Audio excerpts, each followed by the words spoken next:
Hey everyone, welcome back to another episode of the Athlete CEO Podcast. I'm your host, Erik Averill. I'm the co-founder of AWM, where we partner with our clients to unlock the full potential of their wealth for maximum impact. And one of the things that we believe to the core at AWM is the greatest driver of your net worth is your human capital. And so this podcast, the Athlete CEO Podcast, is all about how do we bring you the tools, the tactics, and access to the best experts to unlock your full human capital. And so today we're joined by our resident peak performance coach, master, and expert, Josiah Igono. Joe, welcome back to the podcast. Hey, how you doing, man? I'm doing well. I'm excited for this conversation today because journaling is something that I have done for an extremely long time in my life. And unfortunately, it's also something that I've neglected in the last couple of years is I've had kids. And why I'm so excited to have this conversation is this isn't just like a nice to have. It's actually a tool of performance. And so I would love to just start there and talk a little bit about why are we talking about something that seems so basic like journaling? Yeah. First of all, thanks again for having me. When you talk about journaling, I think we need to start with the fact that the human mind is capturing anywhere between 10 to 60 or plus or minus 1,000 thoughts every single day, right? So we are inundated with information. I think I saw a stat the other day that was saying that we scroll, right, the length of the Eiffel Tower, right? Stop it. You know what I'm saying? We're looking at our cell phones between 80 to 150 times a day. The average cell phone is within 10 feet of us at any given time, and the average text message is responded to within minutes. And so, you take that and you couple that with hey, we're having 60,000 plus thoughts a day. We're drinking out of a proverbial fire hose, right? And so journaling is a way to help organize our ideas. It's also a way to help mitigate stress, anxiety, rumination, right? Just these thoughts that we keep having and we don't have anybody to talk to or we don't have anybody to talk to at the moment. Journaling is a way to help us capture vital information, right? And so it's one of those things where it does become, to use your words, it becomes a tool of performance, right? And it's a capturing tool. Yeah, a few things that I'm thinking about right there is one of the things that I feel I break down is you say this information overload, whether it's the messaging that's coming in or now education as entertainment that we see with Masterclass or the latest and greatest book, right? Is I can get caught in this thing of thinking that the way I'm going to get better is just by consuming more and more and more. And it's the next podcast and this next podcast. And what I realize is a lot of times I'm like, man, I think I'm just like fat on information. Yeah. And I don't know that I'm actually learning or implementing something. And journaling becomes a way to start to reflect, which we've done a previous podcast on. Can you just maybe talk a little bit more about that of why the journaling in the space is so important for ultimately what we're trying to do is not get more information. Yeah. We want that information to do something for us. Yeah, I know. Absolutely. So I think as you're asking me that question, my mind goes back to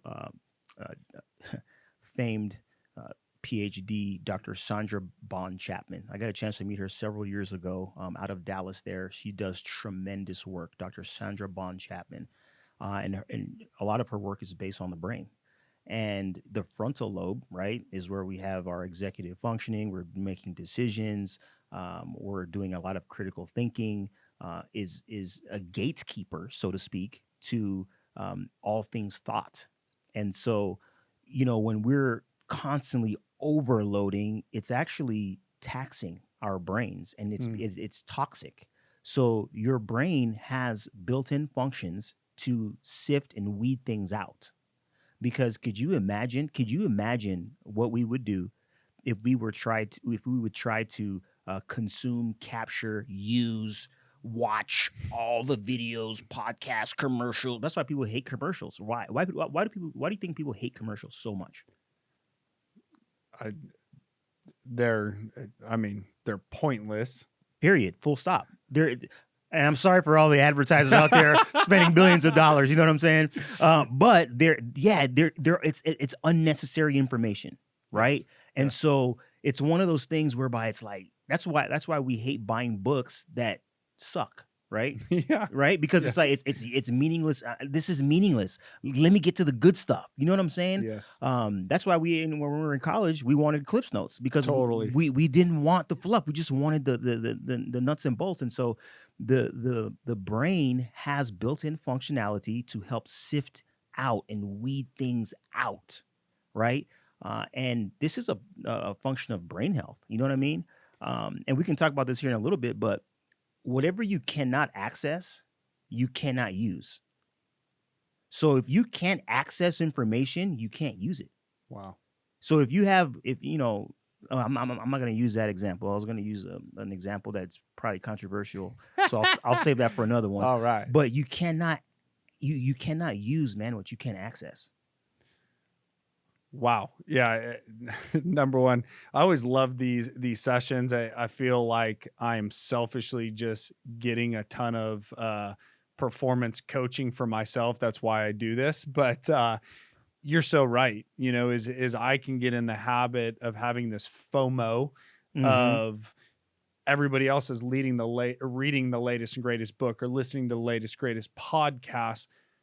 But I would have never thought that too much information was toxic. Yeah. Right. Like that was a very strong word to say, no, you're actually hurting yourself. The thing that you think you're doing to help yourself is causing, you know, a lack of performance.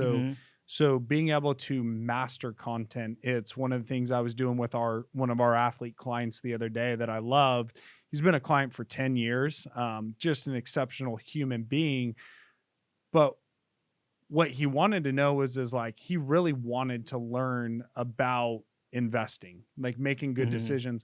So what I did with them, and here's what's crazy. I've had these conversations with him for 10 years and he's like, man, I feel like I should have known this stuff. I said, well, we've never prioritized it for you to be able to recall. Yeah. And so I had him teach me. Yep. And he got up on the whiteboard.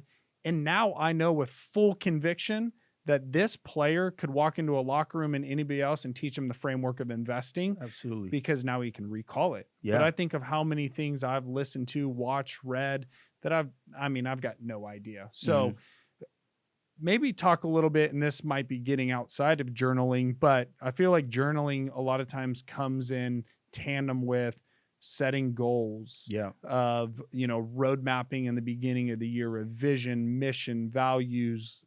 Can you talk about why pen to paper matters so much? Yes. So, you know, journaling is I call it the kinesthetic version of reflection.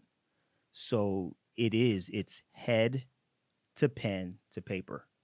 And there's so much to be said. It's funny. I had a post, you know, a little while ago, and like when I journal or when I write in books, it's funny because you can actually remember where exactly in that journal it is. There's something about having that signature, that neuro signature on a piece of paper that connects you to that piece of paper or to that journal, to that notebook, to that notepad.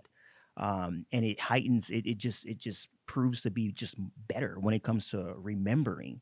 And typically, you know, there's some controversial research out there, but goal setting is huge, right? You know, it's like, oh, let's set goals. Let's know where we want to be. And what do people typically do?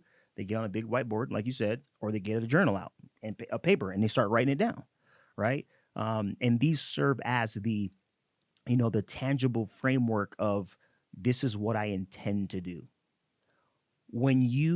As soon as you take those thoughts that are in my mind or that are in the atmosphere and you can put it on paper, that's a powerful move because you're having 60,000 of them. And if I can grab that and put it on paper, that's a powerful move because many people don't even do that. Right? Oh, I want to be a millionaire. I want to go to the league, or I want to be, an all-star. I want to win the Super Bowl. I want to be a Cy Young. Okay, what's the first step in that? Well, you have to do A, B, and C before you even get to that starting line, right? And so journaling helps with that. Again, it's a capturing tool, and there are many different versions and ways to journal, and none is better than the other. It just depends on what you're trying to go after. Yeah, the what comes to mind is you talk about being able to decipher out of all that information to capture it onto that piece of paper is for whatever reason my mind went to Michelangelo, right, with the sculpture of Hmm. sometimes it's removing, right, Oh starting yeah. starting with this block, and the artist is able to remove, and I reflect on so many conversations I've had with our founders or with our athletes is a lot of times we just don't have clarity. We're Hmm. foggy and we have a general idea. So, from a performance standpoint, we've had so many of these conversations with our baseball players recently because we're in the middle of spring training of asking them of what is success? What does it actually take to become the starting shortstop of XYZ team? Why do you get paid? And what I understand, we a lot of us have a fuzzy general concept, Hmm. but we don't have specificity. We don't have clarity. Yeah. And I think it's why it's actually so hard to answer these questions Hmm. when I have to take my pen to paper and write something out. What I Yeah. realize there's a gap between what I think I understand and the intentionality with which I'm living my life. And so I think Yes. that that's where journaling can be helpful. Shifting a little bit on the use of journaling, one thing that you said is it can help with stress, Hmm. anxiety. Can you talk a little bit about that? Because in case we haven't noticed, it's been a pretty stressful last few months and Yeah. years, and Yeah. so I'd love to just hear of that as people here really deal with loneliness, tension, depression, anxiety. Can you Yeah. talk about how journaling enters in there? Absolutely. So, a listening ear has a healing quality. One of my mentors told me that a while back. He said a listening ear has a healing quality, and just being available to listen to somebody does wonders for that individual. But you know what? Sometimes, as a professional athlete, there's not a lot of people around you that you can trust to listen, right? Especially if you're on the road, long road trip, or whatever the case may be, in a slump, right? You don't want to be around. Sometimes you just don't even want to be around people, right? Um, and so journaling helps you to get those thoughts out onto the paper without any reservation, and it is almost like a cleanse. It's like a mental cleanse, a mental reset. One of the ways in which you can journal is what we call stream of consciousness journaling. And in stream of consciousness journaling, you just basically set a time, 15, 10, 15 minutes. A lot of writers do this actually, 20 minutes, whatever the case may be, an hour. And you just write whatever comes to your mind. Don't hold back. Just write. Just whatever it is, just write it. Don't hold back. And what happens is it acts as a means to transfer ideas. It's almost like talking to someone, right? I mentioned rumination earlier, just continually to think about and dwelling upon things that might not even be true. Get that stuff out on paper. Sometimes if I have problems sleeping, I sleep like a rock. I sleep well. I can fall out anywhere. I'm not narcoleptic, but I can fall out anywhere. You know what I'm saying? But sometimes if I have had a very busy week, or very, very busy day rather, and it's hard to sleep, you know what I'll do? I'll pull out a pen and paper, dude, and I'll just start writing. And you will be amazed at what that does to help hit the reset button, help to clear your mind, and just to relieve stress. It works. Yeah, and I believe it. And I think of for myself, a few of the things I've implemented is instead of just being so tied to my technology, is just making sure that I have a pen and paper with me wherever I can go. And Yeah. stealing those moments of that brain dump has been one of the most therapeutic therapeutic exercises I have. And so I just never thought about it as a tool performance. So Hmm. I've loved this conversation, and for our audience, highly encourage you go analog, go old school, go find a pen that you love and a notebook that gives you that emotion where you have that own listening ear at your disposable anytime that you want. And so Love this conversation. Of course, we'd love to hear from you guys. Head over to athleteceo.com. You can access the show notes, all the resources that we've mentioned in this conversation. And until next time, stay humble, stay hungry, and always be a pro.